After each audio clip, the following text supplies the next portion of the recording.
میں حدیث سنانے لگا ہوں، اللہ کرے میری مائیں بہنیں بچیاں مجھ سے ناراض ہوں، غصہ کر جائیں اور غصہ کر کے کہیں آج کے بعد ہم نے ایسے نہیں کرنا۔ اللہ کرے کہ باپ ناراض ہو جائیں آج اور وہ کہیں کہ بالکل ٹھیک ہے، ہمیں غصہ آیا ہے، ہم نے بیٹیوں کی یہی تربیت کرنی ہے، بھائی بھی آج کے بعد اس پہ بضد ہو جائیں، یہی کام کرنا۔ حضور نے فرمایا جو بیوی اپنے شوہر کے کپڑے دھوئے گی، کیسے خوبصورت جملے، فرمایا جس نے اپنے شوہر کا ایک جوڑا دھویا اللہ اس کو 1000 نیکی عطا فرمائے گا۔ کیا کیا اس نے جی؟ اور اگر 4 دھوئے تو، اور اگر 10 دھوئے، جس بی بی نے ایک جوڑا خامد کا دھویا 1000 نیکی ملے گی۔ فرمایا اللہ 2000 گناہ معاف فرما دے گا۔ اور جس بی بی نے ایک جوڑا اپنے خامد کا دھویا، میرے رسول پاک صلی اللہ تعالی علیہ وسلم فرماتے ہیں اللہ اسے اپنے قرب کا 1000 درجہ عطا فرمائے گا۔ جس نے ایک جوڑا اپنے خامد کا دھویا، سید عالم صلی اللہ تعالی علیہ وآلہ وسلم نے فرمایا عورتیں گلہ کرتی ہیں شوہروں کا، شکوہ کرتی ہیں۔ میں پھر عرض کرتا ہوں، میری حیثیت ایک ناقل کی ہے، بہت سی غلطیاں، بہت سی کوتاہیاں زندگی کا حصہ ہے، ایک ناقل ہوں، بات پڑھتا ہوں آگے بیان کر دیتا ہوں۔ میں جدوں دی تیرے گھر آئیاں سکھ ویکھیا ہی نہیں، جب جد دی تیرے ال آئیاں نا تد وہ دیکھو کتنا اعلیٰ ہے، وہ اس کی بیوی کتنی۔ حدیث سنانے لگا ہوں، میرے رسول پاک صلی اللہ علیہ وسلم نے فرمایا جس بی بی نے ایک دفعہ کہہ دیا اپنے شوہر سے کہ جب سے تیرے پاس آئی ہوں بھلائی نہیں دیکھی، ایک دفعہ کہا، ایک دفعہ بولی کہ جب سے تیرے پاس آئی ہوں بھلائی نہیں دیکھی، رسول پاک فرماتے ہیں اللہ اس کی 70 سال کی عبادت ضائع کر دے گا۔ اس عورت کے 70 سال کے نیک اعمال ضائع ہو گئے، جس نے ایک بار بلے شاہ آسمانی اڈدیاں پڑھنا ہے، آ جڑا گھر بیٹھا انہوں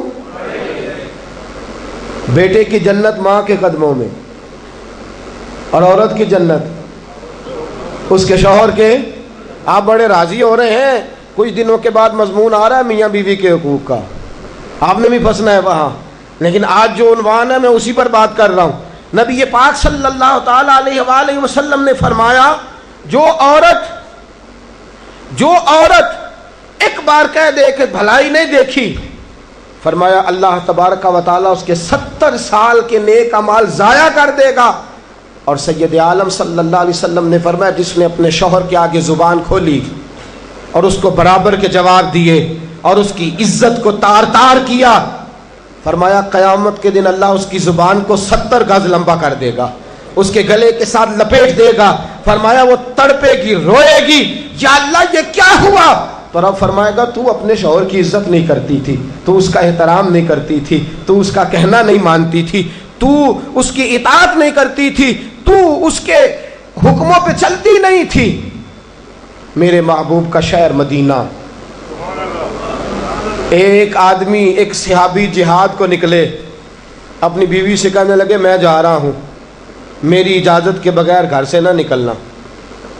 اور حدیث میں موجود ہے، امام ذہبی حدیث لائے ہیں، فرمایا قیامت کے دن اس کے پیر گلے سے لپٹے ہوں گے، اس کے پیروں کو گلے سے باندھ دیا جائے گا، یہ کون عورت ہے؟ تو رب فرمائے گا یہ وہ تھی جو خامد کی اجازت کے بغیر گھر سے نکلا کرتی تھی، بغیر اجازت کے گھر سے نکلتی تھی۔ سید عالم صلی اللہ تعالی، بڑی عجیب حدیث ہے، میں پڑھتا ہوں تو رو پڑھتا ہوں۔ حضور حضرت فاطمہ کو لینے گئے، شادی کے تیسرے دن حضور لینے گئے، میرے محبوب نے آزمانے کے لیے کہا فاطمہ چلے، فاطمہ چلے، یوں ہاتھ باندھ دیے، عرض کی سونیا باپ بھی ہیں آپ، نبی بھی ہیں، میری جرت نہیں انکار کی، لیکن ابا جی آپ کی زبان سے سنا ہے شوہر کی بغیر اجازت نکلنا نہیں، اگر اجازت دیں تو علی کا انتظار کر لو۔ عزت والے رسول کی عزت والی بیٹی نے جب کہا نا سونے اجازت دیں تو انتظار کر لو، کریم رسول کی آنکھوں میں آنسو آئے۔ فاطمہ کہتی ہے میرا کچا گھر اور میرے رسول پاک نے اپنی طامت کو سمیٹا اور سمیٹ کر نبی کریم علیہ السلام کچی زمین پر دیوار سے ٹیک لگا کے بیٹھے. آج عجیب ہے، جناب علی بھی دیر سے آئے، پہنچے، حضور کو بیٹھے دیکھا، یوں نظر اٹھی. حضرت علی سے میرے مصطفیٰ نے پوچھا، حضرت علی سے مدینے کے محبوب نے پوچھا کہ علی گر تو اجازت دے تو بیٹی کو لے جاؤں. حضرت علی پھوٹ پھوٹ کے روئے، میرا روپ بھی نہیں تے میرا رنگ بھی نہیں تے مینو یار منان دا ٹنگ بھی نہیں. تو امیر حرم، میں غریب بے نوا، تو کجا من کجا. سونیا علی جتنی بھی عزت ہے تیرے قدموں کی برکت سے ہے، حضور میں اجازت دوں. فرمایا فاطمہ کو میں نے سکھایا ہے، اور فاطمہ کہتی ہے جب تک علی نہیں آئیں گے میں جاؤں گی نہیں. حضرت علی رضی اللہ تعالیٰ میں بولے، کہنے لگے یا رسول اللہ دعا کیجئے گا اللہ فاطمہ کے ان اعمال کی برکت سے مجھے قیامت میں بھی بہتر صلہ عطا فرمائے. دوستو، رسول کریم صلی اللہ تعالی علیہ وسلم کا شہر مدینہ، ایک عورت خامد پابند کر گیا کہ میں جہاد کو جا رہا ہوں، میرے پیچھے سے گھر سے نہ نکلنا، گھر سے نہ نکلنا. امام غزالی نے مکاشفۃ القلوب میں لکھا گھر سے نہ نکلنا. بیوی کو پابند کر گیا. 4 گلیاں چھوڑ کے اس کا باپ رہتا ہے عورت کا. پیغام آیا تیرا باپ بیمار ہے. جو بیٹی کو باپ سے محبت ہوتی ہے کوئی پیمانہ ہی نہیں کہ کوئی ناپ سکے، کوئی ترازو نہیں کہ کوئی تول سکے. بیٹی باپ کے سینے پہ چڑھتی ہے تو لگتا ہے اللہ نے ساری رحمتیں اڈیل دی ہیں، سارا کرم آ گیا ہے. بیٹی کو دیکھ کے تھکاوٹیں اترتی ہیں. بیٹی ایک ایسا رشتہ ہے کہ باپ جڑا رہتا ہے بیٹی سے. بیٹی کو پیغام آیا کہ تیرا باپ بیمار ہے. بیٹی کہنے لگی میں نہیں جاؤں گی، میرا خامد پابند کر گیا ہے. خامد نے اس لیے پابند کیا ہے کہ مصطفیٰ نے مجھے پابند کیا تھا بغیر اجازت نہ جانا. ٹیلی فون ہے کوئی نہیں خامد کو کر لوں، خبر مجھے کوئی نہیں وہ کس میدان میں جہاد کر. جاؤ میرے مصطفیٰ سے پوچھوں جاؤں کہ نہ جاؤں. توجہ ہے، باپ بیمار ہے، باپ پوچھو جاؤں کہ نہ جاؤں. رسول پاک نے فرمایا اس سے کہو خامد کی اطاعت کرے گی تو اللہ بہتری جزا عطا فرمائے گا. باپ بیمار ہے، خامد کی اطاعت کرے گی تو جزا بہتر ملے گی. 2 دن کے بعد پھر پتہ چلا باپ زیادہ بیمار ہو گیا. دوستو کڑی بات، حضور جاؤں کہ نہ؟ فرمایا خامد کی اطاعت کرے گی تو بہتر جزا ملے گی. 4 دن گزرے، بیٹی کو پیغام آیا کہ تیرا باپ انتقال کر گیا. بیٹی پردیس میں ہو تو کہتی ہے میرے زیور بیچ دو، مجھے لے جاؤ پاکستان میں جاتی دفعہ اپنے باپ کا مکھڑا دیکھنا چاہتی ہوں. لیکن باپ انتقال کر گیا. رسول کریم کی بارگاہ میں بیٹی نے پیغام بھیجا کہ سونیا کیا کروں، انتقال کر گیا میرا باپ، سایہ اٹھ گیا، حکم کیا ہے؟ مدینے کے چاند کے وہی جملے، خامد کی اطاعت کرے گی تو اللہ بہتر جزا دے گا. دوستو یہ ہیں میرے رسول کے ماننے والی عورتیں. بیٹیوں دیکھو شوہر کی اطاعت کسے کہتے ہیں. یا رسول اللہ باپ انتقال کر گیا، دفن ہو گیا. حضور نے فرمایا پتہ کرو گئی کہ نہیں گئی. صحابہ لوٹے، کسونیا قربان جائیں تیرے نظام پر، آقا قربان جائیں تیرے فرمان پر. تیرے جملوں کی تاثیر ایسی ہے کہ عورتیں اگرچہ کمزور ہوتی ہیں پر تیرے دین کی پہرے دار بن گئی ہیں. حضور آپ کی سنت کے لیے استقامت کا پہاڑ بن گئی ہیں. حضور وہ گئی نہیں. کائنات کے امام نے ہاتھ اٹھائے، رسول پاک نے ہاتھ اٹھائے، اور صحابہ فرماتے ہیں آج اس عورت کے مقدر جاگے. چند آنسو حضور کے گرے اور پھر چہرے پہ ہاتھ پھیر کے فرمایا جاؤ اسے جا کے خوشخبری دے دو، تو نے اپنے خامد کی اطاعت کی ہے، تیری اس فرما برداری کی وجہ سے اللہ نے تجھے بھی بخش دیا ہے، تیرے باپ کی بھی بخشش فرما دی ہے. تو نے خامد کی اطاعت کی تو بھی بخشی گئی. عورتیں، میں نے ایک حدیث پڑھی، خدا کی قسم اٹھا کے کہتا ہوں، حدیث پڑھی اور پھر میں نے کتاب بند کر دی. میں نے کہا اس سے آگے میرے اندر ہمت ہی نہیں ہے، میں پڑھ ہی نہیں سکتا۔ میں نے جیسے کہا کہ پہلے تو صحابہ کرام میں اہل بیت کو ہم معصوم نہیں مانتے، ان سے جو کوتاہیاں ہیں وہ بھی ہماری اصلاح کے لیے ہیں تاکہ ہمیں توبہ کے طریقے سمجھ میں آ جائیں۔ عزیز دوستو، میرے محبوب کی شہزادی، بس رسول اللہ صلی اللہ علیہ وسلم کی شہزادی سیدہ فاطمہ محبوب پاک کی بارگاہ میں آئیں، رنگ اڑا ہوا ہے، آنکھیں رو رو کے تھکی ہوئی ہیں۔ محبوب کی شہزادی در رسول پہ آئی، آ کے حضور کے سامنے کھڑی ہوئی، کہا یا رسول اللہ صلی اللہ علیہ وسلم، حضور آج میں بڑی الجھن میں پھنس گئی تھی، آقا آج میں بڑی پریشان ہو گئی تھی۔ حضور نے فرمایا کیا ہوا؟ کہا یا رسول اللہ میں اور علی باتیں کر رہے تھے، باتیں کرتے کرتے کرتے کرتے بات بڑھنے لگی، حضور مجھ سے کوئی ایسا جملہ نکل گیا، علی ناراض ہو گئے، مجھ سے بات ہو گئی۔ دوستو درۃ الناصحین میں صاحب درۃ الناصحین لکھتے ہیں، کہا علی ناراض ہو گئے۔ سیدہ فاطمہ فرماتی ہیں میں نے 70 چکر لگائے علی کے کمرے کے۔ کتنے؟ بیٹیوں، خامند کی اطاعت میں تمہاری جنت ہے، اور ماں باپ بھی ذرا خیال کرے، مائیں بھی ذرا خیال کرے۔ میرے رسول پاک نے فرمایا جو کسی عورت کو اس کے خامند کے خلاف بھڑکاتا ہے، جو کسی عورت کو اس کے خامند کے خلاف بھڑکاتا ہے، اللہ اسے جنت کی خوشبو بھی عطا نہیں کرے گا۔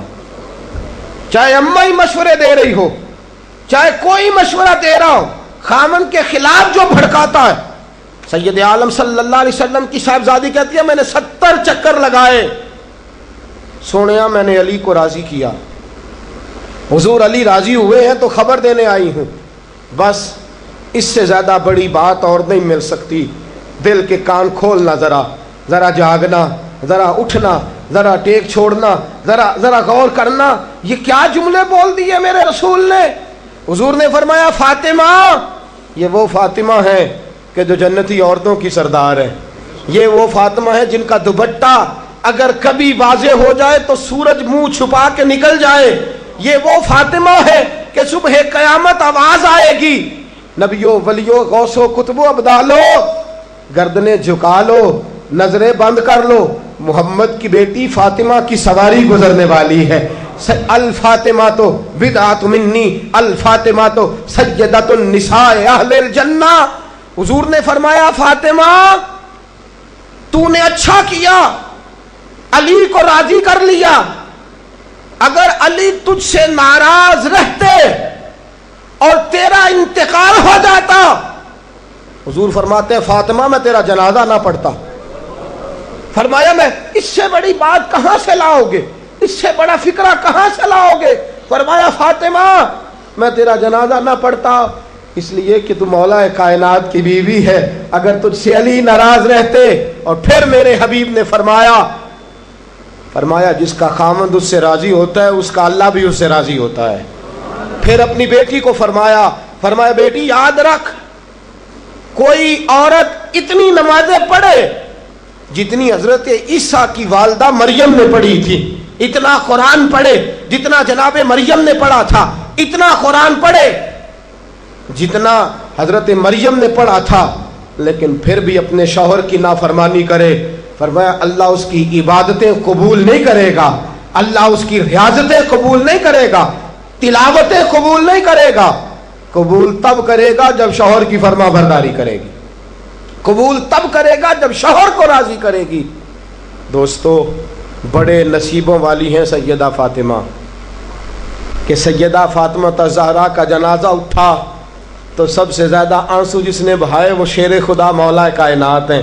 فرمایا فاطمہ میں تجھ سے لمحہ لمحہ راضی رہا، فاطمہ تو ایسی بیوی تھی کہ کائنات میں دوسری کوئی نہیں ملے گی۔ اور دوستو بڑی نصیبوں والی تھی سیدہ خدیجۃ الکبریٰ، ناز و نام میں پلی حضرت خدیجہ، مکے کی ملکہ ہیں جناب خدیجہ، اتنا مال ہے کہ مکے میں کسی اور کے پاس اتنا نہیں۔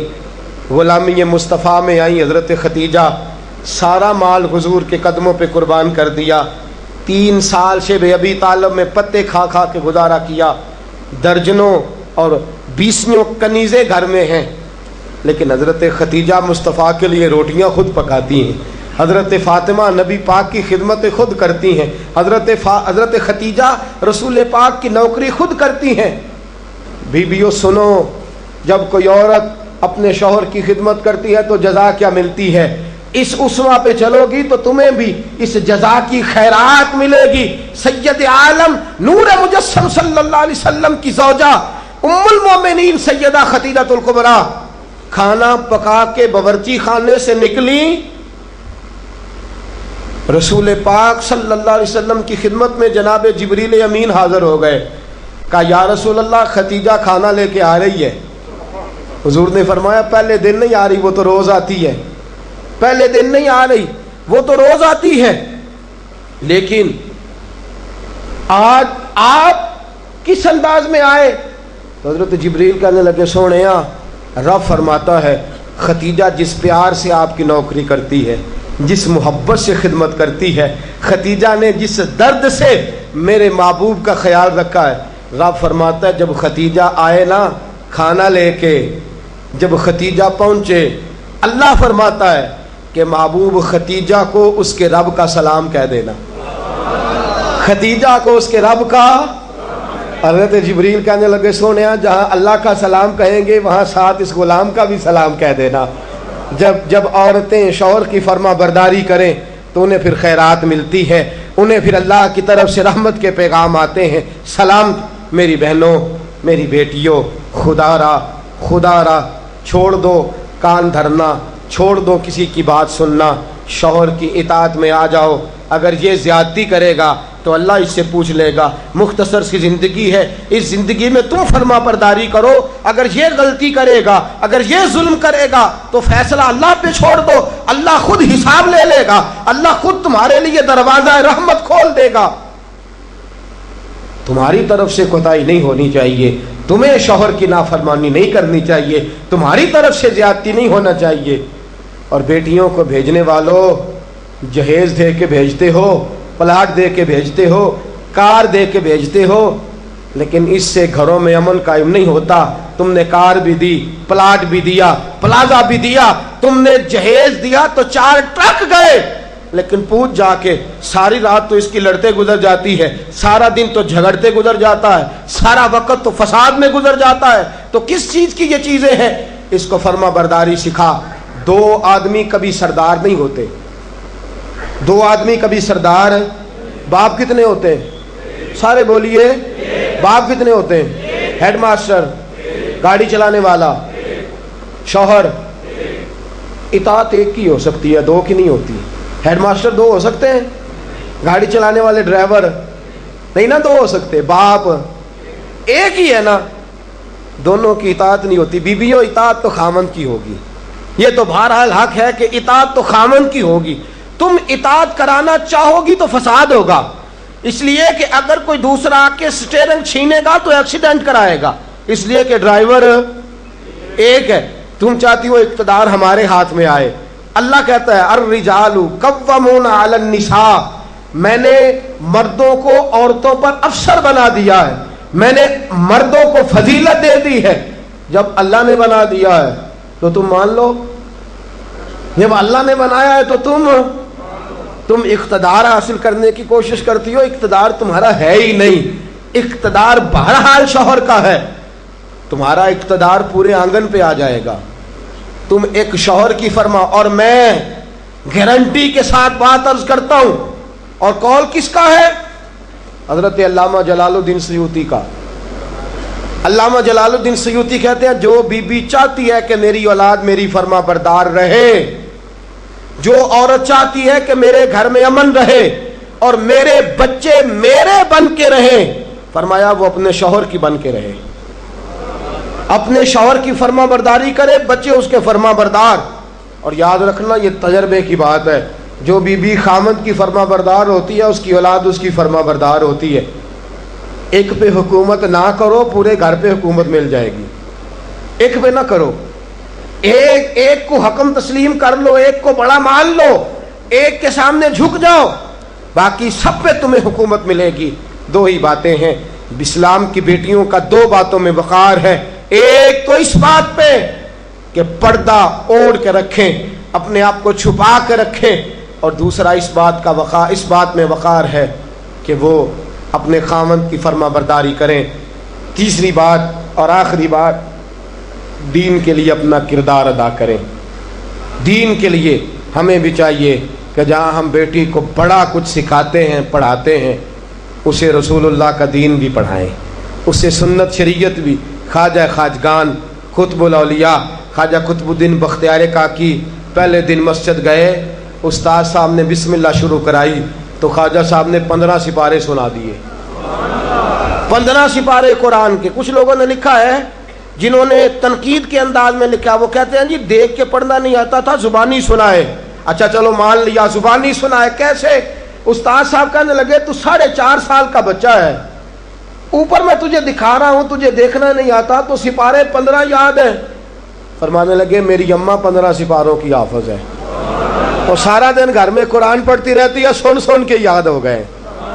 مجھے سن کے ہی 15 سپارے یاد ہو گئے. ماں قرآن پڑھے گی تو بچے بھی، ماں دین کے لیے نکلے گی تو بچے بھی.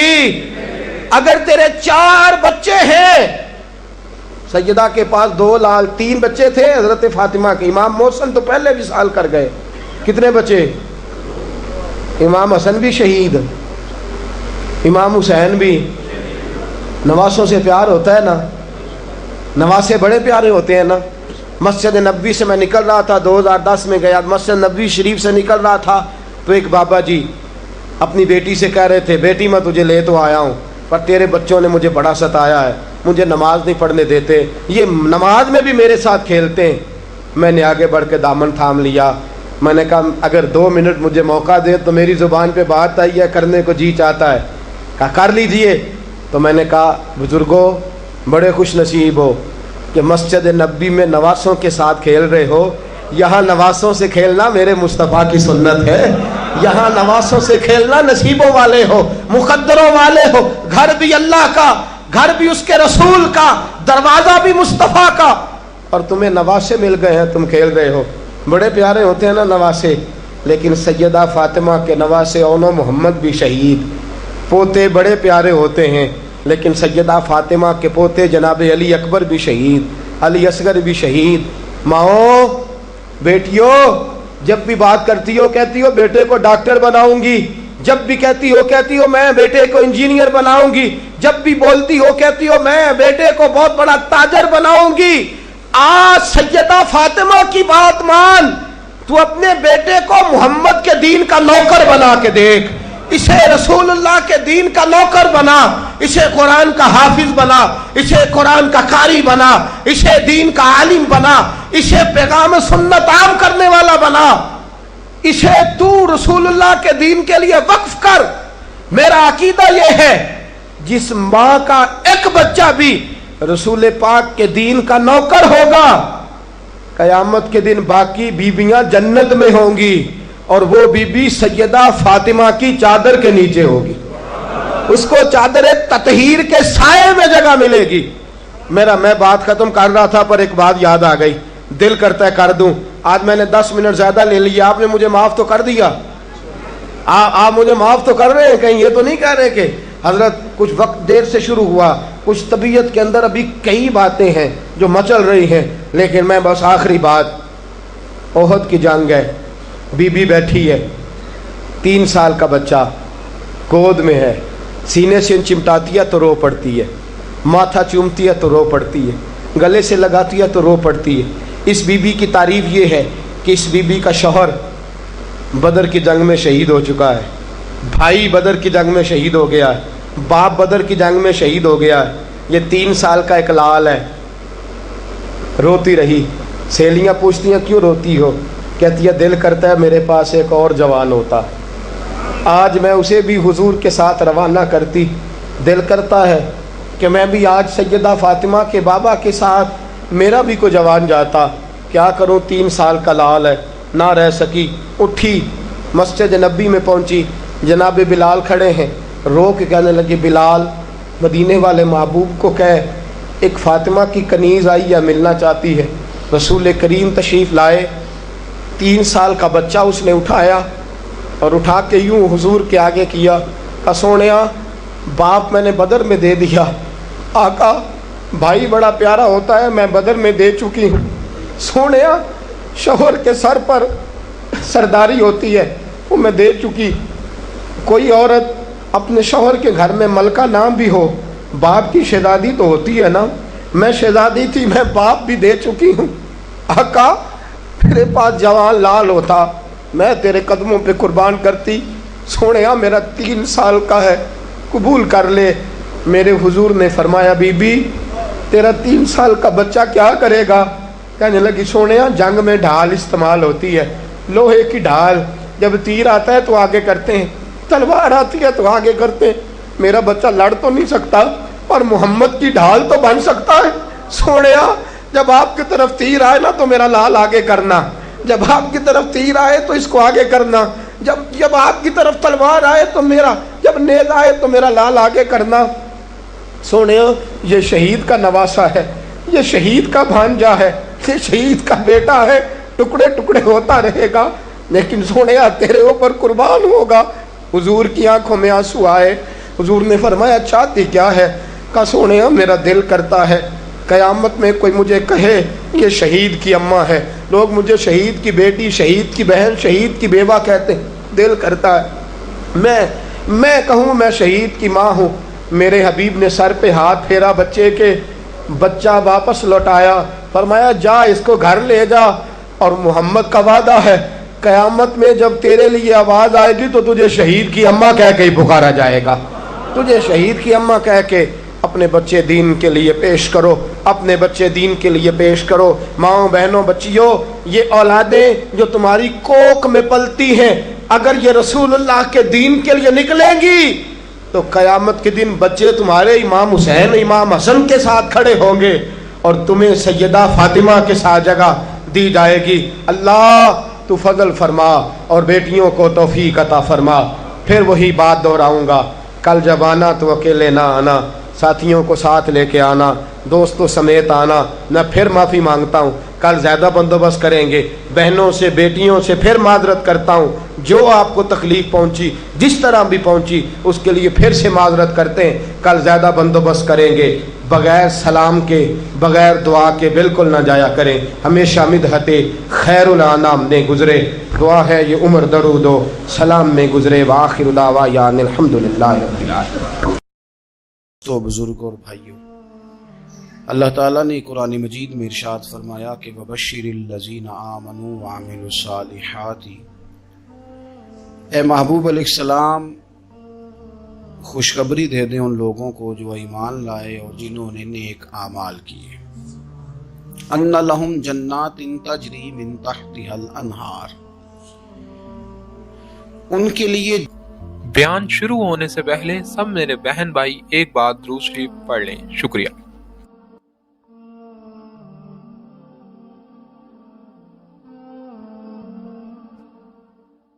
جنت ہے اور جنت وہ ہے جس کے نیچے نہریں بہہ رہی ہیں۔ اللہ تبارک و تعالی نے اپنے محبوب کریم صلی اللہ تعالی علیہ وسلم کے غلاموں کو خوشخبری سنوائی، اور سنوائی بھی حضور کے مقدس لبھائے مبارکہ سے۔ آپ انہیں خوشخبری دے دیں کہ ان کے لیے جنت ہے، باغات ہیں، اور باغات وہ ہیں جن کے نیچے نہریں رواں رواں۔ لیکن کن لوگوں کو؟ جو ایمان لائے اور جنہوں نے نیک اعمال کیے۔ کچھ نہ کچھ انسان کو نہ عمل کرنا چاہیے۔ وہ جو عمل ہے نا، کوئی بندہ اپنے عملوں سے جنت میں نہیں جائے گا، جنت میں خدا کے فضل سے جائے گا، لیکن یہ جو اعمال ہیں نا یہ سبب بنیں گے اللہ کی رحمت کا، یہ ذریعہ بنیں گے خدا کے کرم کے متوجہ ہونے کا۔ جب ہم نیک اعمال کریں گے تو اس عمل کی وجہ سے رحمت ہوگی، اور وہ رحمت ہمیں اللہ کے قریب بھی لے جائے گی، اور اس رحمت کی برکت سے رب جنت بھی عطا فرمائے گا۔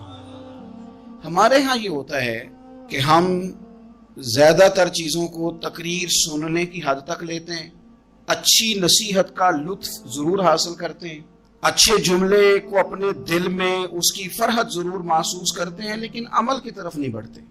اس کا نقصان یہ ہوتا ہے کہ یہ معاذ اللہ ایک باقاعدہ شعبہ بن جاتا ہے کہ میں نے بڑی خوبصورت تیار کر کے تراش خراش کر کے بات کرنی ہے، بڑی عمدہ کرنی ہے، اچھے اچھے ادیب تو پیدا ہوتے ہیں، اچھے خطیب، اچھے واعظ، اچھے سننے والے، دعوت دینے والے تو پیدا ہوتے ہیں، لیکن اگر عمل کا شوق نہ پیدا کیا جائے تو پھر باتیں نشستن گفتن برخاستن تک رہ جاتی ہیں، اس کا لطف نہیں آتا. پھر تو تقریریں ہو رہی ہیں، ہوتی ہیں اور ہوتی رہے گی. نتیجہ کیا نکلا؟ جو آدمی کہتا ہے میں اتنے سالوں سے تقریر سن رہا ہوں، تو سوال یہ ہے کہ بھئی اتنا سننے کے بعد تم سمرے کتنا؟ سننے کا ایک ہی مقصد زندگی میں آپ سمجھ لیں کہ سننے کا مطلب سنورنا ہے. اور اگر آپ نے خیر کی بات سنی اور آپ سنورے ہی نہیں، میں آپ کو دعوت فکر دیتا ہوں.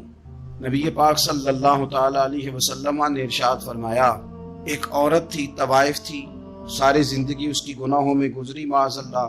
پھر وہ ایک کنویں کے پاس سے گزر رہی تھی، ایک پیاسا کتا اس نے وہاں پیاس سے تڑپتے سسکتے دیکھا، اور پھر اس نے اپنے جوتے کو لٹکا کر اپنے دوپٹے کی مدد سے یا جیسے اس سے ممکن ہو سکا اس نے پانی نکالا، کتے کو پلایا، اللہ نے اس کی بخشش فرما دی. آپ ماشاءاللہ ہزاروں میں لوگ ہیں، آپ نے بڑی جلدی مجھے یہ بتانا ہے یہ حدیث آپ نے پہلے بھی سنی ہوئی ہے نا؟ میرا خیال ہے کوئی بندہ نہیں رہا جو اس نے نہ سنی ہو. سنی ہوئی ہے نا ہم نے الحمدللہ.